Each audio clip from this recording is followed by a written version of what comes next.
تو میری قوم کا وہ جوان جو اس تصور میں بیٹھا ہے جو ہوگا دیکھا جائے گا، جب اس کے بارے میں اللہ پوچھے گا تو نے جوانی کی راتوں میں زنا کیسے کیا تھا، تو اس کی زبان میں طاقت کہاں سے آئے گی اللہ کو جواب دینے کی۔ جب یہ پوچھا جائے گا کہ تو نرم نرم گدوں پہ لیٹ کر زنا کی فلمیں دیکھتا تھا، کہاں سے لاؤ گے؟ ہیرو ہیروئن سے پیار کرنے والوں کہاں سے لاؤ گے اللہ کی بارگاہ میں؟ جواب دینے کے لیے زبان میں طاقت قرآن کہتا ہے وَتُكَلِّمُنَا أَيْدِيهِمْ وَتَشْهَدُ أَرْجُلُهُمْ بِمَا كَانُوا يَكْسِبُونَ، یہ چر چر چلنے والی زبان پر قدرت مہر لگا دے گی۔ سوچو تو صحیح، غور تو کرو۔ جوانی کے بارے میں پوچھا، کہاں گزار رہے ہو جوانی کو؟ نشے میں، جوے میں، عورتوں پہ پاپ کی نظر ڈالنے میں، زنا کی فلمیں دیکھنے میں۔ سیدنا سلمان فارسی فرماتے ہیں کہ میں تو یہ سمجھتا ہوں کہ مجھے مارا جائے پھر زندہ کیا جائے، پھر مارا جائے پھر زندہ کیا جائے، پھر مارا جائے پھر زندہ کیا جائے، 3 بار مر مر کے زندہ ہونے کی تکلیف اٹھانا میرے لیے آسان ہے، لیکن ایک بار کسی کی شرمگاہ دیکھنا میرے لیے مشکل ہے۔ جملے پہ غور کریں، سلمان فارسی کیا فرما رہے ہیں؟ سرکار سلمان فارسی موبائل کی گندگی کو مشکل پاسورڈ سے چھپا کر کے جعلی اور سو کارڈ متقی بننے والوں ذرا تصور تو کرو۔ سیدنا سلمان فارسی کہتے ہیں 3 بار مر مر کے مجھے زندہ کیا جائے، مار مار کے زندہ کیا جائے، یہ تکلیف اٹھانا میرے لیے آسان ہے، لیکن ایک بار کسی کی شرمگاہ دیکھنا میرے لیے مشکل ہے۔ کہا کیوں؟ کہا 3 بار مر کر زندہ کیے جانے پہ وہ تکلیف نہیں ہوگی جتنا ایک بار کسی کی شرمگاہ دیکھنے پہ جو عذاب ہوگا نا، وہ عذاب اتنا بڑا ہوگا کہ 3 بار مر کے اٹھانے پر بھی اتنی تکلیف نہیں ہوگی جتنا اس عذاب کو جھیلنے میں تکلیف ہوگی۔ بتاؤ آج میری قوم کے جوان کیا دیکھ رہے ہیں؟ ہم رونا روتے ہیں، ہم کٹ رہے ہیں، ہم پٹ رہے ہیں، ہم لٹ رہے ہیں، تباہ ہو رہے ہیں، برباد ہو رہے ہیں۔ جوان کسی قوم کا سرمایہ ہوتا ہے، کسی قوم کا جب جوان سنورتا ہے اس قوم کو کاٹا نہیں جاتا، پیٹا نہیں جاتا، لوٹا نہیں جاتا۔ جس قوم کا جوان آوارہ، عیاش، مکار اور دین سے دور ہو جائے پھر اس قوم کو صفحہ ہستی سے مٹا دیا جاتا۔ اللہ کے رسول صلی اللہ علیہ وآلہ وسلم ارشاد فرماتے ہیں، آقا نے ارشاد فرمایا ہمارے مذہب میں جوانوں کی حیثیت کیا ہے، اہمیت کیا ہے، اور ہم بھی جوانوں کی قدر کرتے ہیں، بوڑھوں کی بھی بڑی عزت کرتے ہیں، لیکن جوانوں کے بارے میں آقا فرماتے ہیں، آقا نے ارشاد فرمایا صلی اللہ علیہ وآلہ وسلم جوانوں کی قدر کرو، قدر کرو، قدر کرو۔ فرمایا کیوں؟ جوانوں کی قدر اس لیے کرو، آقا فرماتے ہیں کہ جب میں نے مکے میں نبوت کا اعلان کیا تو مکے کے بڈھوں نے میری دعوت کو رد کر دیا، لیکن مکے کے جوانوں نے میری دعوت کو قبول کر لیا۔ جس نے سب سے پہلے دعوت قبول کی وہ 37 سال کا افضل البشر بعد الانبیاء بالتحقیق سیدنا ابوبکر صدیق کی ذات تھی۔ 37 سال کا وہ کڑیل جوان جس نے دعوت قبول کی، وہ 27 سال کا کڑیل جوان سیدنا عمر ابن خطاب تھے، وہ سیدنا عثمان غنی تھے، وہ 10 سال کا جوانی کی طرف بڑھنے والا پوری بے باکی کے ساتھ سید السادات، خاتم الولایت، فاتح خیبر، سید العرب، سیدنا مولائے کائنات علی مرتضی کرم اللہ تعالی وجہ الکریم کی ذات تھی۔ 7 جوان تھے، سعید جوان تھے، طلحہ جوان تھے، زبیر جوان تھے، بلال جوان تھے، صہیب رومی جوان تھے، اللہ اکبر، یہ سب جوان تھے۔ سیدنا سعد ابن ابی وقاص کہتے ہیں حضور پہ آنے والے تیروں کو میں نے اپنے سینے پہ احد میں روکا تھا، اس وقت میری عمر صرف 16 یا 17 سال کی تھی، میرے چہرے پر ابھی داڑھی کے بال بھی نہیں اگے تھے کہ میں نے حضور کے آنے والے تیر کو اپنے سینے پہ روکا تھا۔ میں آپ سے پوچھنا چاہتا ہوں جوانی کو کہاں گزار رہے ہو؟ اللہ پوچھے گا ثم لتسألن یومئذ عن النعیم۔ اگر آوارگی میں گزارو گے جوانی کو، بات سمیٹتا ہوں، طویل نہیں کروں، میرے بعد ایک خطاب اور سننا ہے، ایک خطاب سن چکے ایک اور سننا ہے، لیکن شارٹ کر رہا ہوں، بہت مختصر، ہو سکے تو بہت اختصار سے بات سمیٹ لوں گا، دستار بھی ہونی ہے، اشارہ مجھے ملا ہے کہ دستار بھی ہونی۔ توجہ فرمائیں، اگر جوانی کو گناہ اور پاپ میں گزارا، اللہ رب العزت جو جوانی میں عیاشی اور آوارگی کرتے ہیں ان پر اتنا سخت اور دردناک بڑھاپا مسلط کرتا ہے کہ وہ موت مانگتے تو ان کو موت نہیں آتی، چادروں میں چھپ چھپ کے روتے ہیں۔ جوانی میں جرائم کے گل کھلانے والوں، بڑھاپا بڑا بدترین آتا ہے۔ سید الطائفہ حضرت جنید بغدادی رضی اللہ تعالیٰ عنہ بغداد مقدس کے بازار سے گزر رہے تھے، ابھی ایک کلام ایسا پڑھا گیا کہ بغداد نگاہوں میں پھر گیا، یہ دل تڑپ کے کہیں آنکھ میں نہ آ جائے کہ پھر رہا ہے کسی کا مزار آنکھوں۔ اللہ ہم سب کو بغداد معلیٰ کی حاضری ادب کے ساتھ عطا ہے۔ اللہ اکبر، بڑی عظیم تمنا ہے۔ اللہ اکبر، بغداد معلیٰ کی سرزمین پر سید الطائفہ جنید بغدادی بازار میں ہے، ایک بڈھا بڑے میاں بوڑھا لوگوں سے بھیک مانگ رہا ہے، کوئی اس کے کٹورے میں بھیک بھی نہیں ڈالتا۔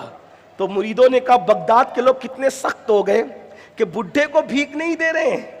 جنید بغدادی سرکار نے فرمایا واللہ جا کے تحقیق کر لو، اس بڈھے نے جوانی میں بہت پاپ کیے ہوں گے، اس لیے اللہ نے اس کو اتنا بدترین بڑھاپا دیا، کوئی اس کو بھیک دینے کے لیے تیار نہیں۔ غور فرمائیں، جوانی میں پاپ کرو گے تو بڑھاپے میں ذلت ہوگی، رسوائی ہوگی، اور اگر جوانی میں حرام سے بچو گے اور نیک کام کرو گے تو سن لو اللہ کے رسول کی بشارت۔ اللہ کے سچے رسول صلی اللہ علیہ وآلہ وسلم فرماتے ہیں جو جوان جوانی میں حرام سے بچے اور اللہ کی عبادت کرے، اللہ اس جوان کو 70 صدیقوں کے برابر ثواب عطا فرماتا ہے۔ ایک دو نہیں، 70 صدیقوں کا ثواب عطا فرماتا ہے۔ لوگ ولی بننے کی بات کرتے ہیں، جوانوں حرام سے بچ جاؤ، ولی نہیں، ولی سے بڑا مقام صدیقوں کا ہے۔ مقام نبوت اور مقام صدیقیت کے بیچ میں اور کوئی اللہ اکبر مقام نہیں ہے۔ نبوت کے بعد سب سے بڑا مرتبہ صدیقیت کا مرتبہ ہے، ولی سے بھی بڑا مرتبہ، شہید سے بھی بڑا مرتبہ صدیق کا ہوتا ہے۔ اور ایک دو نہیں، اگر جوانی میں حرام سے بچو گے تو اللہ 70 صدیقوں کا ثواب عطا فرمائے گا۔ اندازہ تو فرمائے 70 صدیقوں کا ثواب کسے کہتے ہیں، کس پر ملے گا؟ صرف حرام کام سے بچنے پر۔ اس لیے جب زندگی کے اندر وہ لمحے آئے کہ آنکھیں حرام تکنا چاہیں، کان حرام سننا چاہیں، زبان حرام بولنا چاہیں، پیٹ حرام کھانا چاہیں، اس وقت یہ سوچ کر کہ اللہ جوانی کے بارے میں پوچھے گا۔ اور ایک بات آپ کو بتاؤں، اللہ کے سچے رسول صادق و مصدوق مصطفیٰ جان رحمت صلی اللہ علیہ وآلہ وسلم ارشاد فرماتے ہیں کہ اللہ فرماتا ہے میرا حق صحیح معنی میں اگر کوئی بندہ ہے، میرا کوئی بندہ ہے، حقیقت میں کوئی بندہ ہے تو وہ جوان ہے جو اپنی جوانی کو گناہوں سے بچا کر کے گزارتا ہے۔ لیکن افسوس آج جوانی اغوا ہو رہی ہے، انٹرنیٹ کی نظر ہو رہی ہے، انٹرنیٹ کے جنگلات میں ہم نے اپنی جوانی کو ضائع کر دیا۔ ابھی سوال ہو رہا تھا کہ جہیز مانگا جاتا ہے، پھر ہمارے جوان ہم لوگوں سے مطالبہ کرتے ہیں حضرت ایسی تقریر کر دیجئے کہ بیٹیاں مرتد ہونے سے بچ جائیں۔ بچیاں مرتد ہونے سے صرف تقریر سے نہیں بچے گی، ہر چیز کا علاج تقریریں نہیں ہوتی۔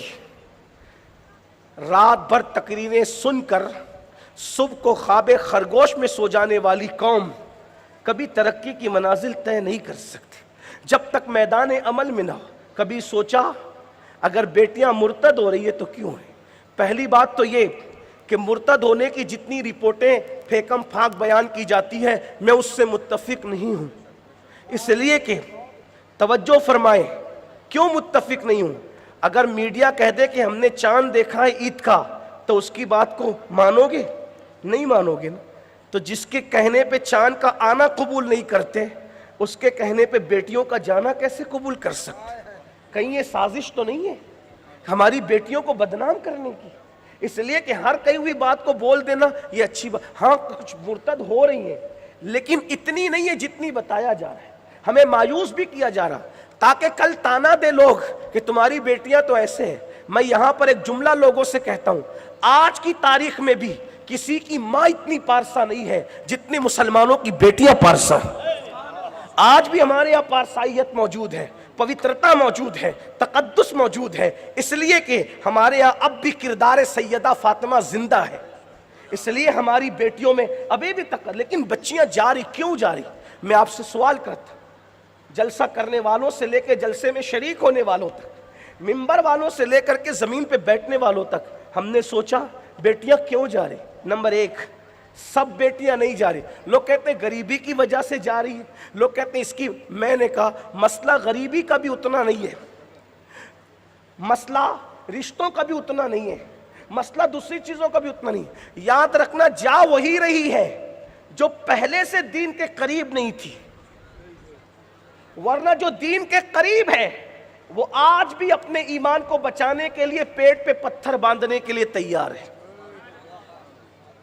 اس لیے میری گزارش ہے، کوشش کرو اپنی بہنوں کو، بیٹیوں کو اور خود کو دین سے قریب کریں.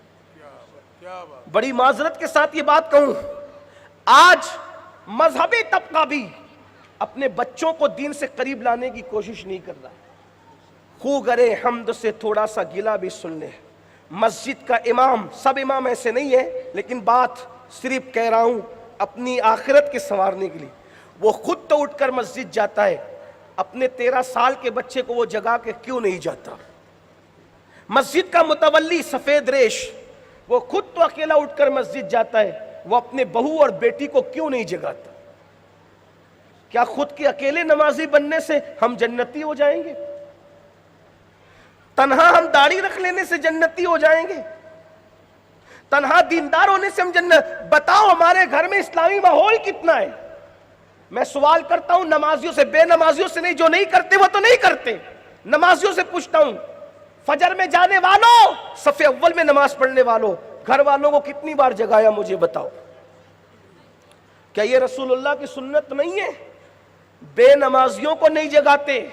اللہ کے رسول سیدہ فاطمۃ الزہرا اور مولا علی کے گھر روز آتے تھے اور کہتے تھے الصلاۃ الصلاۃ یا اہل البیت الصلاۃ، اے نبی کے گھر والوں نماز کے لیے اٹھو. اندازہ فرمائے جن کی نمازوں نے کبھی ترک نہیں ہونا، اللہ کے رسول ان کے دروازے پہ کیوں آ رہے ہیں؟ بتانے کے لیے کہ یہ بھی مجھ محمد کی سنت ہے صلی اللہ علیہ وسلم. ہم کیوں نہیں جگاتے؟ بتاؤ ہم نے جگایا؟